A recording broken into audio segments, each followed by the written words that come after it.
Today we are taking a look at Roxy Migurdia from Mushoku Tensei, Jobless Reincarnation. This is the bunny version figure in the One-Seventh Carat line by System Service. Mushoku Tensei, Jobless Reincarnation is a fantasy series built around magic, travel, and personal growth in another world.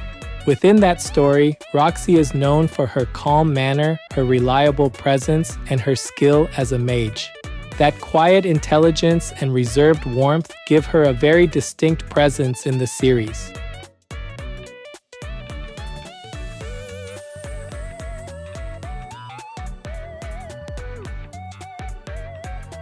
Today's highlights for this figure are the deep navy outfit and the fishnet tights made with actual thread, the shy expression with the flowing braided hair, and the posing that brings out her appeal very effectively. The first highlight is the outfit and the fishnet tights. The deep navy bunny suit creates a strong block of color across the chest, torso, and hips, and that darker area is then contrasted by the black fishnet pattern running across the legs. Because the tights use actual thread, the net sits over the skin as a real layer, which makes the transition from the outfit into the legs much more noticeable. The second highlight is the expression and the hair. The eyes sit slightly low, the mouth opens only a little, and the blush stays light, so the face gives off a restrained and shy mood rather than a dramatic one. Behind that, the two long braids spread outward in different directions, which gives the figure much more movement around the head and back. The third highlight is the pose. One hand is placed on the floor, the other rests on the raised leg, one leg stretches across the front, and the other stays closer to the body, so the figure is built from crossing lines instead of one simple seated shape. The braids continue that movement toward the back and help the whole silhouette feel wide and easy to follow.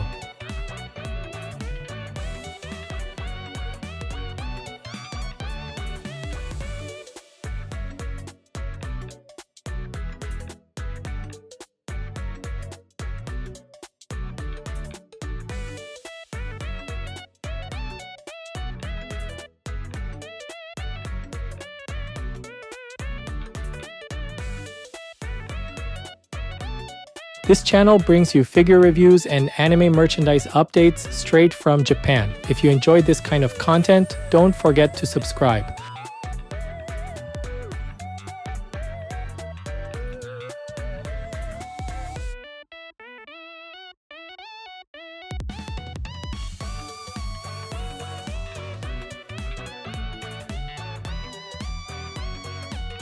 The head is built around a quiet expression that feels soft rather than dramatic, and that mood is established first through the face before the hair adds more movement around it. The eyes are long and set slightly low, with the upper eyelid lines running cleanly across the top and giving the gaze a restrained shape instead of a wide-open look. The blue irises stay controlled in size, and the color shifts from a darker blue around the outer area to a lighter blue closer to the center, which keeps the eyes from looking flat. Small highlights brighten that area without turning the expression into something overly energetic. The mouth opens only a little, and because the opening is so modest, it reads more as a hesitant and quiet expression than a smile meant to dominate the face. The blush is also kept light and narrow across the cheeks, so it supports that shy impression without covering too much of the facial surface. The nose remains subtle and does not interrupt the flow from the eyes down to the mouth. After that, the hair frames the face in layered sections rather than surrounding it with one heavy outline. The bangs fall in thick front pieces across the forehead, and a longer central strand drops low enough to create a clear vertical accent at the center of the face.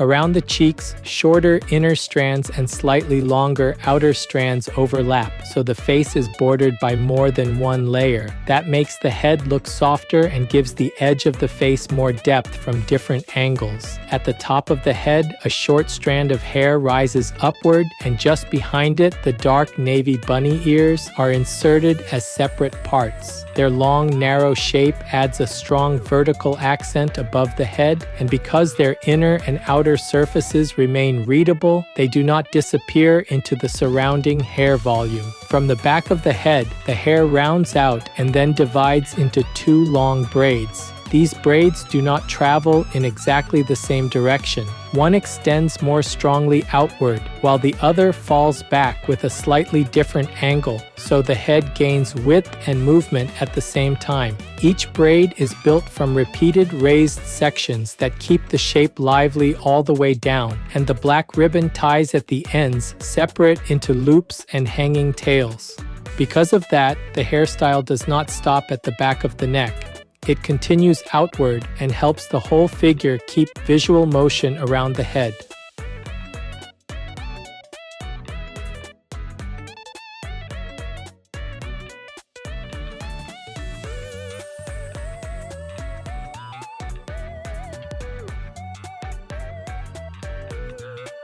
The upper body is arranged around a very open torso, but it never feels bare or empty because several costume parts are layered clearly over that area. At the neck, a white collar sits along the front, and a dark navy bow is placed over it, so the first visible layers already alternate between skin, white, and navy. That small arrangement becomes the entry point for the upper half. Below it, the bunny suit begins at the chest with two sharply raised cups. Their upper edges lift into pointed shapes, and the cut between them drops deeply at the center, so the chest line has a strong change in height instead of one smooth, continuous curve. Black mesh can be seen inside the chest area and near the outer edges, which creates a readable relationship between the dark navy border on the outside, the black mesh underneath it, and the skin behind both.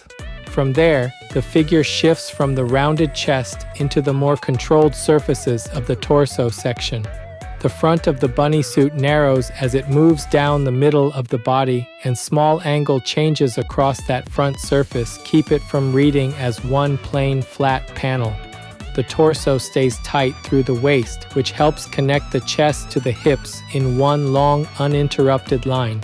Seen from behind, the back opens widely, and the navy border traces the outer edge of that opening very clearly. Because that border stays thin and readable, the skin area and the costume edge never become confused with each other.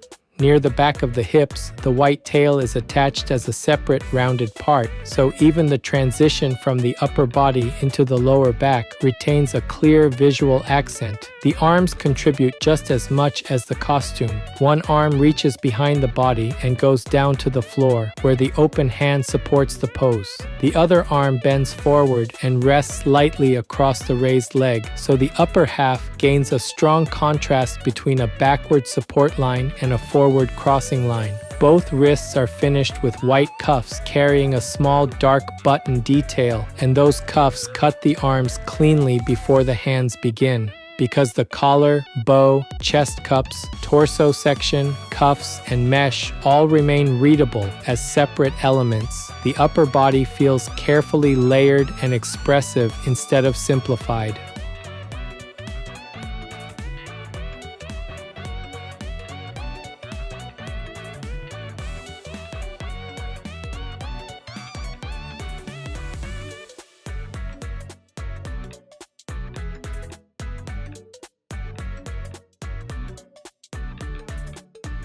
The lower body is where the figure opens into its widest and most eye-catching shape, and a large part of that effect comes from the very clear boundary between the bunny suit and the fishnet tights. At the hips, the lower edge of the deep navy outfit ends decisively, and from that point, the black fishnet layer begins across the thighs and continues down the legs. Because the tights use actual thread, the net does not read as a printed pattern lying flat on the skin. It sits over the skin as a real physical layer, and that makes the transition from the solid navy costume area into the legs much more noticeable. The net openings widen or tighten depending on the curve beneath them, so the shape of the thighs, knees, and calves stays visible through the pattern instead of being hidden by it.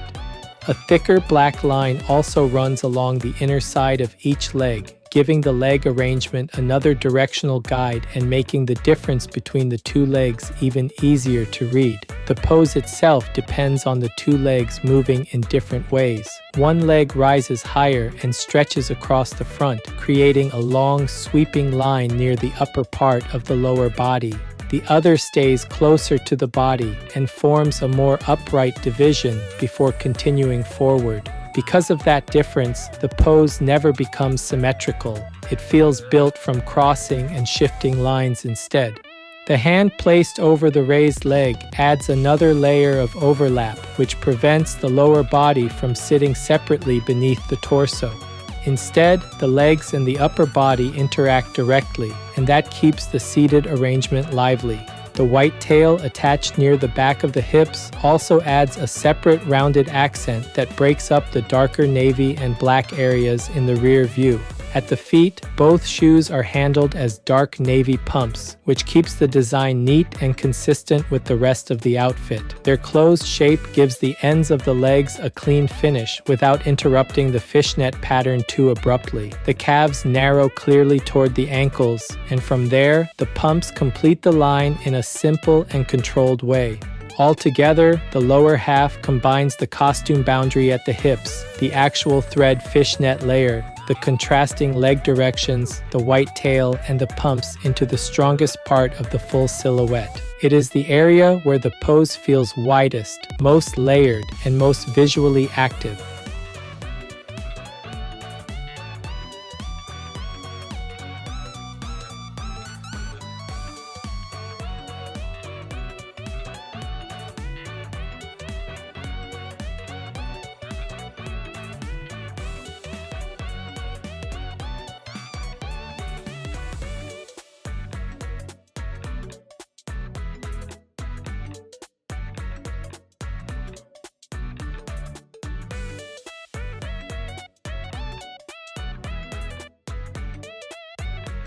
This figure is approximately 15 centimeters tall. That's about 5.9 inches. For size comparison, here's a 350 milliliter can. That's about 12 ounces in the US.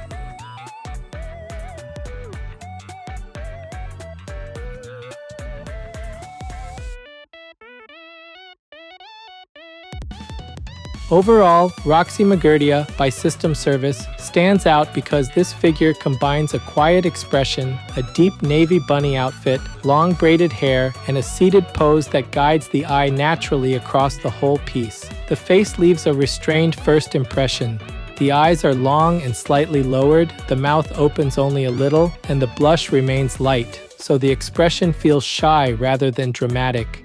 The highlights inside the blue irises keep the gaze from feeling dull, while the nose stays subtle enough that the flow from the eyes to the mouth remains smooth. The hair strengthens that presentation very effectively. The bangs are divided into thick front sections, and the longer central strand adds a stronger vertical accent across the face. Around the cheeks, shorter inner strands and longer outer strands overlap in layers, so the face is framed softly rather than by one hard edge. The short strand rising at the top of the head and the bunny ears behind it add an upward accent, while the two long braids spread outward and keep the silhouette active from the back. The upper body works well because the costume layout and the pose support each other closely. The white collar and dark navy bow create a small layered focal point at the neck, and from there, the eye moves into the sharply shaped cups of the bunny suit. The black mesh inside the chest area adds another layer under the navy border, and the torso narrows toward the waist before opening widely at the back. One arm reaches to the floor for support, while the other bends across the raised leg, and that contrast keeps the upper half from feeling static. The lower body gives the figure much of its appeal. The boundary between the bunny suit and the tights is clear, and the fishnet tights made with actual thread add a real surface layer that changes with the curves of the legs. One leg stretches across the front while the other stays closer to the body, creating a strong contrast in direction. The pumps keep the ends of the legs neat, and the white tail adds a clear accent at the back. What makes the figure especially effective is the way all of these elements connect. The eye can move from the face through the chest, down into the fishnet-covered legs, and then return through the braids and raised arm without feeling stuck. Because of that, fans of Mushoku Tensei, Jobless Reincarnation, or Roxy Migurdia will likely enjoy this piece very much. Collectors who like shy expressions, bunny-style outfit arrangements, and seated poses with a wide flowing silhouette should find it a very satisfying addition.